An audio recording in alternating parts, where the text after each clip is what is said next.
Kalau sempat ini semua petani kita nanam, ini luar biasa. Dan minim up.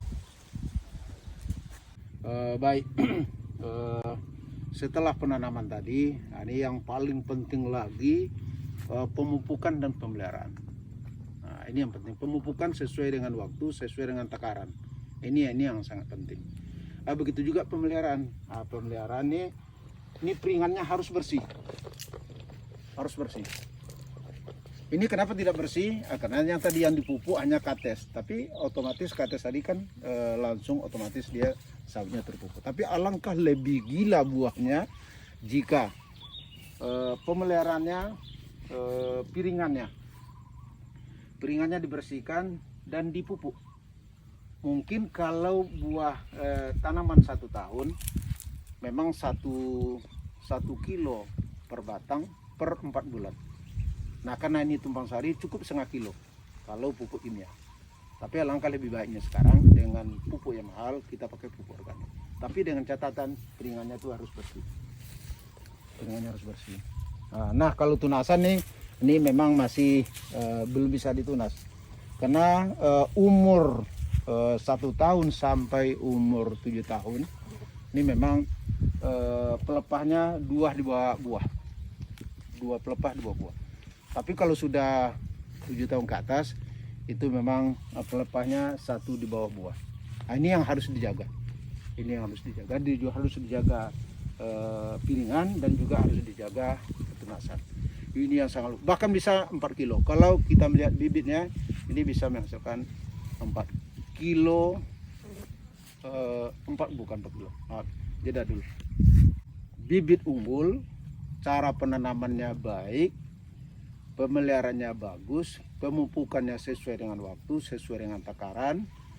Dan kalau ini harus dijaga, hasilnya bisa mencapai 4 ton per hektar. Kalau 4 ton per hektar, kita cukup ya aja satu hektar dengan harga sekarang 3.600, taruhlah janganlah 3.000. 3.000 aja. 4 kali 3 sudah 12 juta. Luar biasa. Gaji ketua STI enggak sampai segitu.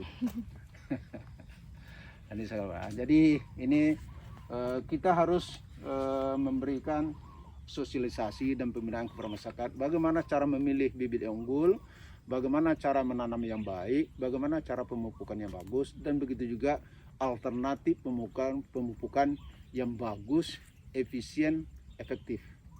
Hasilnya sangat-sangat memuaskan. Nah, ini yang penting. Jadi kita kemarin Bapak dari Mentulik lihat bibit, sekarang daerah Tapung, besok lagi mungkin ke tempat yang lain. Bagaimana supaya masyarakat kita sejahtera. Kalau masyarakat sejahtera, negara akan makmur. Bismillahirrahmanirrahim. Assalamualaikum warahmatullahi wabarakatuh. Saya turun lagi di daerah Tapung dan sekitarnya untuk mensosialisasikan bagaimana berkebun yang baik, terutama masyarakat petani pekebun. Selama ini kita melihat petani kebun, khususnya kebun sawit, memang mereka berkebun sawit, tapi hasilnya ada yang 1 ton per hektar, bahkan yang lebih prihatin kita 0,5 ton per hektar. Ini merupakan kerugian bagi petani.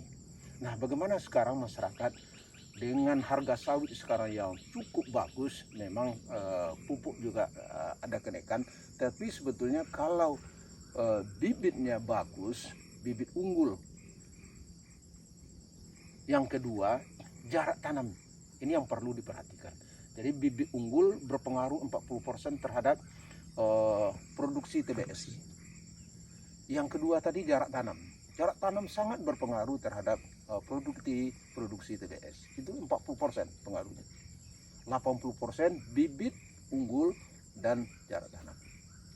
Nah, 10% lagi pemupukan. Pemupukan ini yang harus hati-hati. Kadang-kadang masyarakat kita pupuknya sekali setahun dan nggak bersih. Nah, pemeliharaan tadi. Nah, pemupukannya harus, piringannya ini bersih. Dan ini pun harus bersih. Nggak boleh ini. Jeda lusut. Menyerap 100% ke tanah dan ke akar.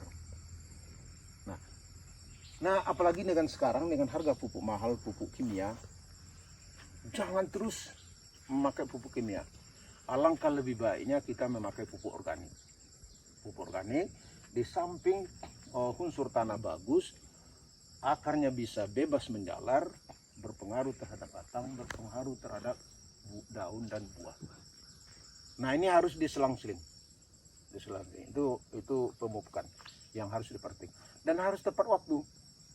Minimal sekali 4 bulan. Nah, sekali 4 bulan.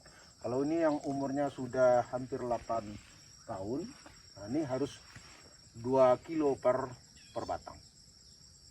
Kalau pupuk kimia. Nah, kalau pupuk organik itu silakanlah. Kita sudah mencoba membuat pupuk organik itu campuran dengan 200 liter air, 20 kilo kotoran, baik kotoran itu kotoran kerbau, kotoran kambing, kotoran ayam, dicampur lagi dengan terasi bekas 1/4 kilo, gula aren bekas 1/4 kilo, dan ada lagi unsur untuk pengikatnya itu promol 12. Nah, kita fermentasi selama 24 jam. Namun sekali 12 jam harus kita aduk agar dia merata, tidak mengendap. Nah, pas 24 jam kita aduk lagi agar merata. Nah, setelah kita aduk merata, nah ini kita tebarkan ke pokok sawit. Minimal diameternya 1,5 meter. 1,5 meter jaraknya dari pohon sawit. Nah, harus dikeliling. Nah, kalau tanahnya konturnya turun naik bergelombang, alangkah lebih bagusnya dikasih lubang. Dikasih lubang 4 atau 6. Nah, ini paling 2 liter per pokok. Nah, ini pemupukan. Ada alternatif. Orang sekarang tidak dipupuk sawit. Pupuk mahal segala macam. Sebetulnya masih layak dan masih mempunyai keuntungan jika yang tadi bibit unggul, jarak tanam, pemupukan, dan yang ketiga yang paling penting, yang keempat yang paling penting lagi pemeliharaannya. Yang pertama yang tadi seperti saya bilang, ini harus bersih, peringannya harus bersih, dan begitu juga tunasannya. Nah, kalau ini memang nih ini agak ditunas lagi nih. Umur seperti ini masih 2 di bawah buah, 2 di bawah buah, dan yang ketiganya harus ditunas. Nah, begitu juga menaruh pelepahnya, jangan sembarangan, karena pelepahnya juga bisa dijadikan pupuk, Nah, begitu juga panennya nanti. Panen masyarakat petani kita ini pula kelemahannya kan, mau kenduri, anak pesta, anak nikah dan lain sebagainya, nggak tahu aturan panennya. Pokoknya asal sudah agak tua dikit dilibas. Nah, dibawa ke pabrik, dibawa ke peron, Pak, buah sawit kalau kita melihat di koran, di medsos segala macam, harganya hampir 4.000. Tapi kok kami hanya 2.500, bahkan 2.000. Nah, di mana kesalahannya? Nah, ini yang harus kita perhatikan. Buah baru bisa dipanen kalau kita bawa ke pabrik agar tidak disortir, agar tidak dipilah-pilah. Nah, ini belum masak. Minimal berondolnya 10. Bahkan kalau di pabrik memang minimal 10 sudah berondol. Nah, ini baru dipanen. Dan begitu juga cara panennya harus juga teknisnya kita harus tahu. Tidak sembarangan ditunas saja kan, tidak sembarang didodo saja, tapi ada juga teknisnya. Nah, inilah yang perlu disampaikan ke tengah-tengah masyarakat, terutama petani. Kalau perusahaan sudah itu mengajar itik berenang kita, yang penting petani kita. Nah, sekarang tanamlah sawit di sekitar pekarangan. Tanam 4 batang itu udah bisa untuk kalau bibit unggul tadi, pemupukan, pemeliharaan kalau di pekarangan.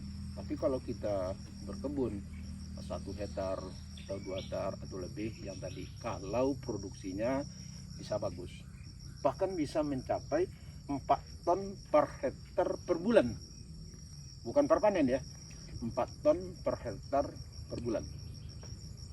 Nah, catatan tadi dengan bibitnya tadi, jarak tanam, pemupukan dan ini yang perlu disampaikan di tengah-tengah masyarakat. Nah, saya kemarin sudah menyampaikan di video sebelumnya, terutama masalah bibit. Jangan salah pilih bibit. Karena kalau secara fisik itu kan sama-sama bagus. Sama-sama bagus. Nah, tetapi kita harus bisa membedakan antara abal-abal dengan yang unggul. Nah, ini yang perlu disosialisasikan di tengah-tengah masyarakat. Nah, ini yang perlu. Saya sekarang memang sudah pensiun di birokrat, bukan mantan kepala dinas perkebunan. Sekarang aktif di STI. Nah, perguruan tinggi itu ada 3 yang harus diperhatikan. Tridharma perguruan tinggi. Pertama, proses mengajar, ya oke lah kami tiap hari mengajar. Yang kedua, penelitian. Yang ketiga, pengabdian kepada masyarakat. Nah, inilah salah satu pengabdian masyarakat. Apa yang kami lakukan ini hendaknya bermanfaat di tengah-tengah masyarakat, khususnya petani. Inilah kami akan keliling juga ke tengah-tengah masyarakat untuk mensosialisasikan bagaimana berkebun yang baik. Inilah yang dapat kami sampaikan. Terima kasih. Mudah-mudahan apa yang kami sampaikan bermanfaat di tengah-tengah masyarakat dan diridhoi oleh Yang Maha Kuasa. Apalagi di bulan Ramadan ini. Terima kasih.